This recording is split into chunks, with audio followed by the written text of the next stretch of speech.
మహా ఉన్నతుడైన మా దేవ, లోకరక్షకుడవైన మా ప్రియ పరలోకపు తండ్రి, మీ పరిశుద్ధమైన నామాన్ని బట్టి మిమ్మల్ని స్తుతించి కీర్తిస్తూ ఉన్నాను. ప్రభువా, మీరు కనికరాన్ని చూపెట్టండి. నేనును వాక్యం వింటున్నటువంటి బిడ్డలు అందరూ ప్రభువా, వాక్యం వింటున్నటువంటి బిడ్డల కుటుంబంలో ఉన్న వారి కొరకు, వారి కుటుంబంలో ఉన్న పెద్దల కొరకు, యవనస్తుల కొరకు, చిన్నపిల్లల కొరకు ప్రార్థిస్తున్నాను తండ్రి. వారి కుటుంబంలో ప్రతి వారికి మీ అందరి భయభక్తులను దయచేయండి ప్రభువా. ఆ కుటుంబంలో తండ్రి ఏ బిడ్డ ప్రార్థిస్తున్నారో వారి ప్రార్థన ఆలకించి కుటుంబ పరిస్థితులన్నీ కూడా మార్చుమని ప్రార్థిస్తున్నాను. ఏ కుటుంబంలో కూడా సాతాను యొక్క కుయుక్తులు, సాతానుని యొక్క ప్రభావము, సాతాను యొక్క కార్యాలు జరగకుండా ప్రభువా, మీ ప్రభావమును ప్రతి కుటుంబంలో కూడా మీరు దయచేయమని ప్రార్థిస్తున్నాను. ఎందరో తల్లులు, తండ్రులు కుటుంబ పరిస్థితులు బాగాలేక ఏడుస్తూ ఉన్నారు తండ్రి.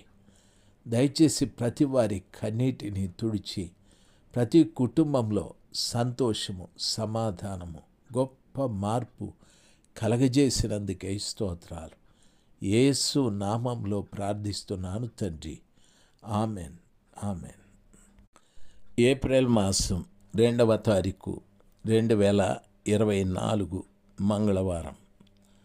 2వ రాసుల గ్రంథము 6వ అధ్యాయం 4వ వచనం.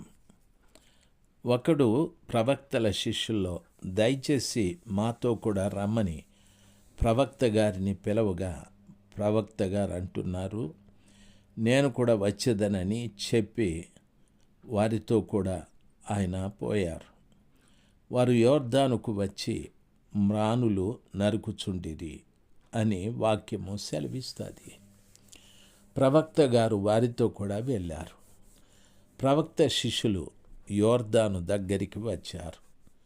యోర్దాను దగ్గరికి వచ్చి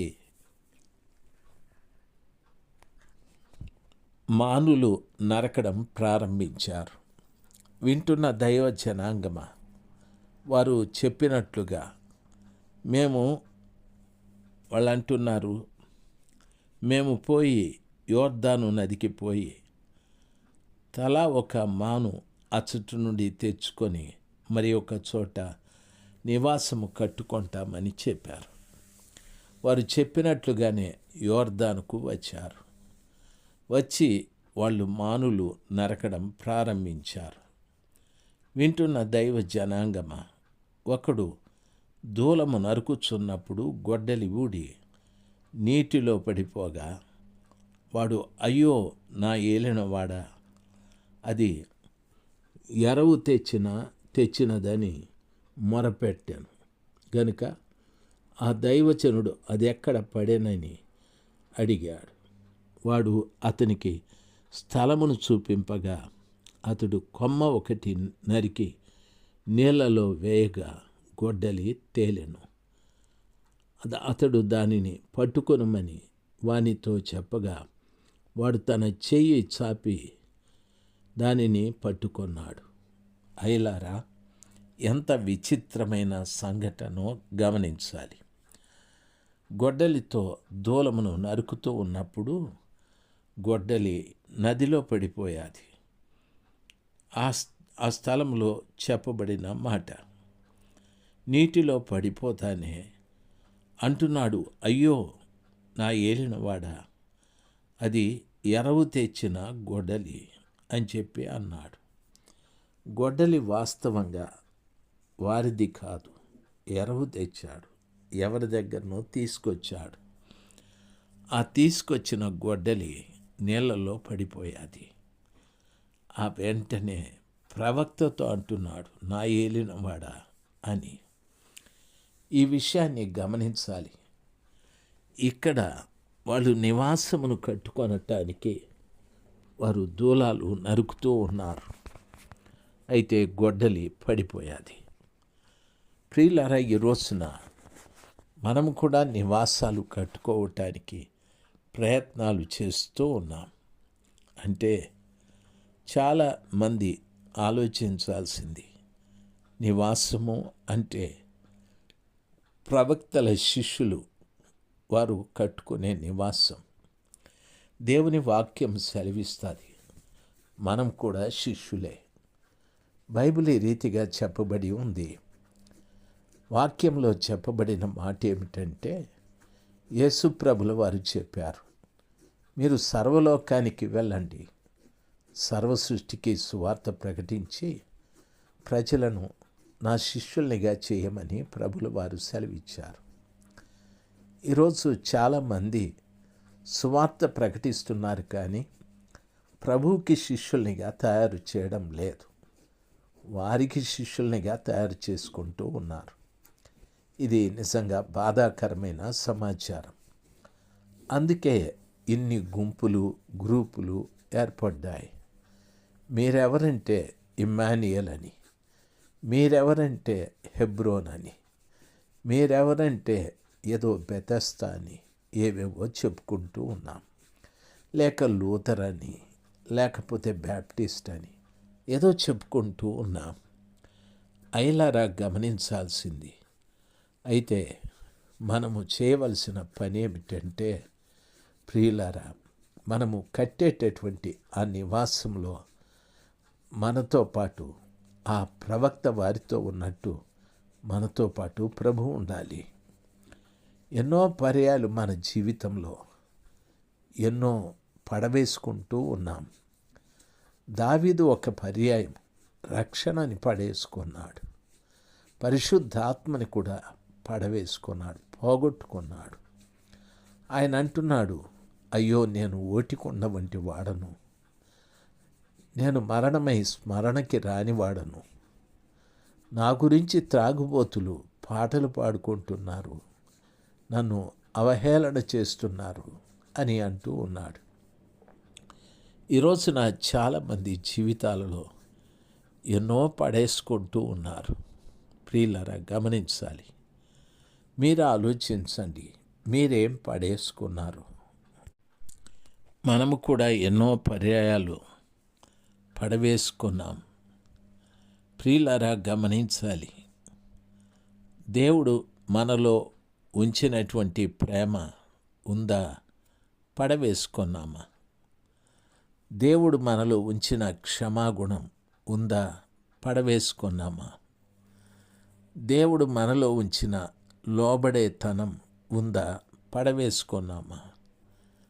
ఎంతోమంది లోబడేతనం లేదు, తిరుగుబాటు స్వభావం ఉంది, ప్రేమ లేదు, ద్వేషం ఉంది, క్షమాగుణం లేదు, కక్ష ఉంది. ఎక్కడో పడేసుకున్నవి ఇవి. ఈ పడిపోతే ప్రియులారా, అది ఎరువు తెచ్చుకున్నది అంటారు. నిజమే.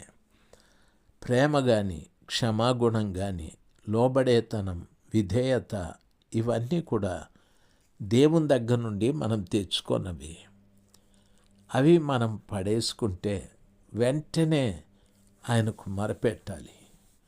నీతో పాటు ఉన్న ప్రభువుతో మొరపెట్టాలి. తండ్రి, కనికరించండి, నేను పడేసుకున్నాను, నన్ను క్షమించండి ప్రభానని ప్రాధేయపడి బ్రతిమలాడాలి. ప్రభు కనికరించి మనల్ని క్షమిస్తాడు. ప్రభు కనికరించి మనల్ని క్షమిస్తాడు. దేవుని సన్నిధానంలో ప్రతి బిడ్డకు నా మనవి, చాలామంది వారికి ఇచ్చిన రక్షణ పడేసుకున్నారు, వారికిచ్చిన ఆత్మ పడేసుకున్నారు, వారికిచ్చిన ప్రేమ, క్షమాగుణం, తగ్గింపు అన్నీ పడేసుకున్నారు. అయితే నేను పడేసుకున్నాను, నీళ్ళల్లో పడిపోయాది గొడ్డలి. అలాంటిది ఈరోజు లోకంలో పడిపోయాయి ఇవన్నీ కూడాను.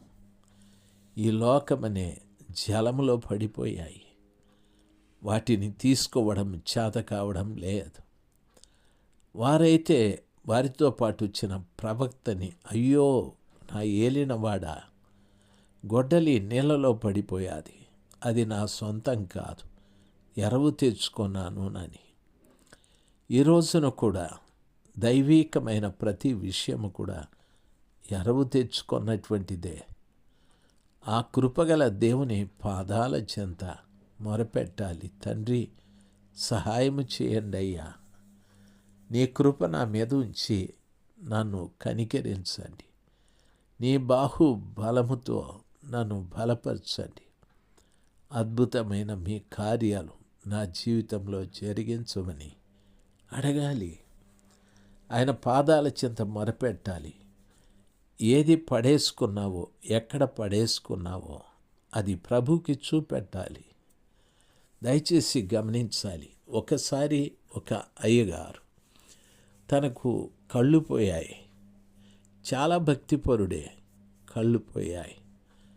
ఒకసారి వారింటికి వెళ్ళి ప్రార్థన చేయమంటే, ప్రార్థన చేసేటప్పుడు, వాక్యం చెప్పేటప్పుడు ఆ అయ్యగారు చెప్పిన మాట, శేఖర్, నేను ఎక్కడ యేసుప్రభుని పోగొట్టుకున్నానో దయచేసి నాకు చెప్పు, నేను ఆయన పాదాలు పట్టుకుంటానని గట్టిగా ఏడ్చాడు. నిజంగా ఎంతో దుఃఖం, ఎంతో విచారం. ఎన్నో పర్యాయాలు మనము ప్రభునందు ప్రియమైన వాళ్ళారా ప్రభుని పోగొట్టుకున్నాం, ఆయన రక్షణ పోగొట్టుకున్నాం, ఆయన ఇచ్చిన ఆత్మని పోగొట్టుకున్నాం, ఎక్కడెక్కడో పోగొట్టుకున్నాం. కానీ ప్రభుని పిలవలేదు. ప్రభువా, నేను ఇక్కడ పడేసుకున్నానని ఆయనకు చెప్పనూ లేదు.